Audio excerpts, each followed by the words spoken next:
Terminator is out there. It can't be bargained with. It can't be reasoned with. It doesn't feel pity or remorse or fear, and it absolutely will not stop, ever, until you are dead.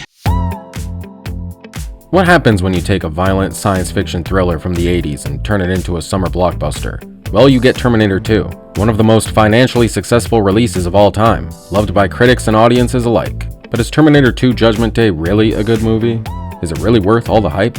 T2 is a hard movie to rate because there's two very different ways of looking at it. We can take it as it is, a sequel to the Terminator, or we can try to take it as its own thing, as if the original movie never existed and Judgment Day is the Terminator. And depending on which way you decide, it changes everything. So let's start with the easy one. We'll pretend T2 isn't a sequel and judge it on its own merits. Well, in that case, Terminator 2 is a fun, kind of silly action movie. The story is fine, the acting is good, and while the pacing does slow down about 2/3 of the way through the movie, it doesn't hurt it too much. It's a solid passing 5. Not a good movie, but not really a bad one either. But in reality, Judgment Day isn't the Terminator. It's Terminator 2. It doesn't exist in its own world. It coexists in the real world with the first movie. It has to be judged in that light, and it's in that light that things start to fall apart. If you watch both movies, one right after the other, you'll notice something right away. Terminator 2 borrows a lot from the original movie. In fact, they share the same basic structure, and T2 is absolutely littered with callbacks to the first movie in the form of characters, scenes, and iconic lines of dialogue. But despite all of these similarities, they really don't feel the same at all, and to understand why, you just have to do some comparisons. The first movie starts with a battle scene in the future with a bit of expository text, and the second movie starts with a battle scene in the future with a bit of expository monologue from Sarah Connor. Everything seems to be lining up, but why do the two movies already feel so different? Let's jump back to the beginning and look at the text one more time. It's 3.5 sentences of clear, effective language, just enough to set the stage for what's about to happen without revealing too much. You get a hint of the overarching storyline, but nothing specific. Now Sarah Connor's monologue from the sequel. It's a lot longer, and it explains much more clearly what's about to happen. It communicates a much clearer message to an audience that is much broader than the audience for the original movie. And this trend doesn't stop here. In the first movie, the Terminator approaches a group of punks. When they pull a knife on him, he starts to murder them, and the whole time there's this rhythmic, metallic score playing in the background, implying a heartbeat, but a very inhuman one. The scene was clearly not intended to be comedic at all. But in the sequel, he walks into the biker bar, and right away we have a comedic scene. Again, he steals someone's clothes, but this time he just beats up the bikers, he doesn't kill them. After this, he walks out of the bar with Bad to the Bone playing loudly in the background. So if the first movie was introducing the audience to the inhuman killing machine of a Terminator, what is the sequel doing? It's introducing us to the more humane and more human good guy Terminator. We're not supposed to know yet that he is the good guy, but the movie has already made sure that we subconsciously see him that way. The violence that occurs is never too violent, and it's surrounded by comedic moments to reinforce the message that this Terminator is not threatening. And this continues even with the introduction of the T-1000. In his first scene, he assaults and presumably kills a police officer, but instead of seeing any blood, we just hear the punch and we see the officer lying on the ground. It's implied that he's dead, but we could also take it as he just got knocked out. One more comparison to really drive the point home. In the original movie, Sarah Connor is introduced in the middle of the day, and she's shown arriving at her mundane job and doing generally mundane things. For the audience of this movie, this kind of life is relatable. They've worked jobs just like this. This is very normal to them. But contrast this with the sequel. Again, we are introduced to John Connor during the daytime, but rather than being shown doing a mundane, thankless job, he's shown as a rebellious kid. He's got a dirt bike and he's listening to Guns N' Roses. He's hacking into ATMs and going to arcades with his friends.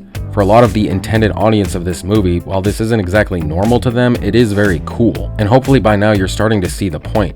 The Terminator was made for adults, and T2 was made for parents who were taking their kids to see it. And kids need things to be explained to them more clearly. Kids need visual and thematic distinctions between good guys and bad guys. Kids aren't going to relate to a young woman working at a mundane job, but they will relate to a boy their own age who is just a little bit cooler than them. And that's why the violent content of the first movie is so heavily toned down in the sequel. The T-1000 kills 6 people in the entire movie, and only one of these deaths occurs by gunshot. The other murders are all performed using his superpowers, and they're not really that violent. There's a little bit of blood, and they get the movie the R rating, but none of these murders are very disturbing because they're not very realistic. And once again, let's contrast that with the Terminator. When he murders the street punk, we see his bloody fist covered in gore. He shoots the gun store owner with a shotgun. He murders the other Sarah Connor after breaking into her home. And we see it all happen in slow motion, with her backing up in terror before he shoots her in the face. When he murders the roommate and her boyfriend, the boyfriend is shown beaten to death, his body covered in blood. The roommate is shot in the back while she's running away and then executed as she crawls across the floor gasping for air. Except for the street punk and the cop in the police station, every murder is by gunshot. 2 of them feature a home invasion, and 2 more that happen off-screen are described as being the result of home invasions. The murders in the nightclub and the police station have a mass random shooting element to them.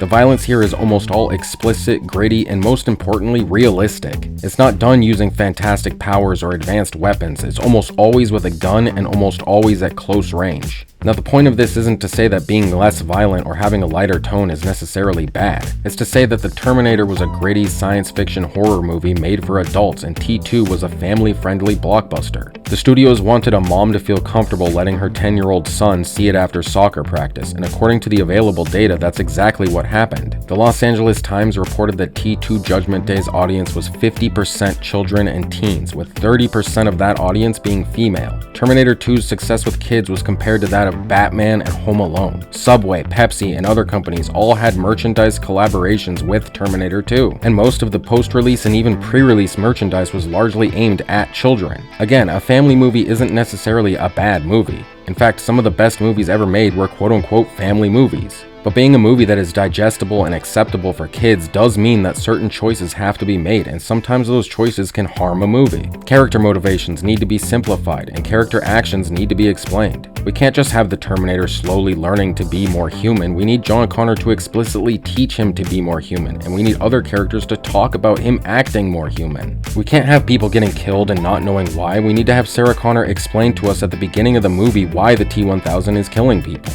And when those people are killed, it needs to be sanitized by having it happen off-screen or by making it a spectacle. All of those choices had to be made to sell this movie to kids, and in the context of a Terminator sequel, all of those choices ended up harming the movie. But fine, maybe you think that's all okay because the story is still pretty good, right? As long as the story is good, who cares if everything's a little dumbed down or it's a little cheesy? The story of T2 is okay, but it's also a copy-paste job from the first movie. The only major difference is the random subplot about Dyson and Cyberdyne. A subplot that was originally intended for the first movie but was eventually cut, and should have been cut here too. The T-1000, which is by far the best part of the movie, suddenly disappears for almost an hour and is basically not even a threat anymore. In fact, it almost feels like the characters have completely forgotten about him. Arnold mentions him once in passing, but after that, he never comes up again. This not only kills the tension of these scenes, but it also undercuts the villain. If the characters can just leisurely forget about the T-1000 while they go off on a side mission, then he's not that threatening.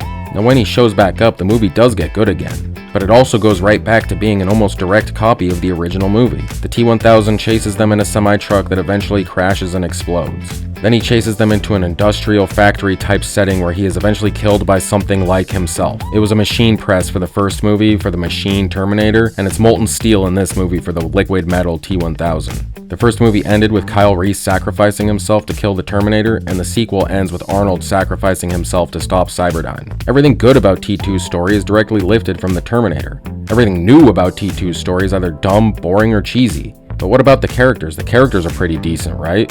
John Connor starts off the movie as an annoying brat and he ends the movie basically the same. He doesn't have an arc, he doesn't grow or develop. He even uses the ATM stealing machine to save the day, so he's never forced to reflect on his actions earlier in the movie. The character is completely flat. And Sarah Connor is an even more frustrating character because the radical change from the first movie to this one doesn't make any sense. Sarah Connor at the end of the Terminator wasn't obsessed with stopping the apocalypse. The old man says a storm is coming and she replies that she knows, and then she smiles and drives off into the storm.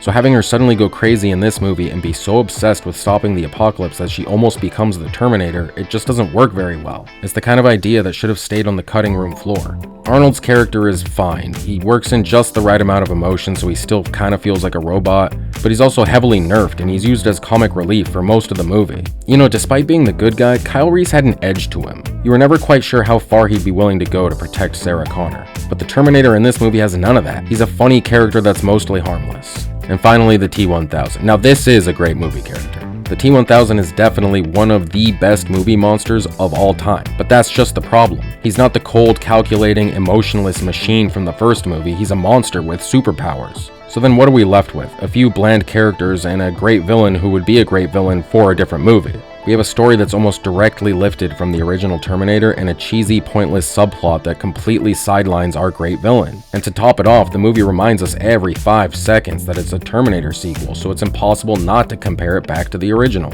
And when I make that comparison, I can't help but feel like everything great about the first movie was stripped away in favor of campy, tongue-in-cheek action comedy tropes.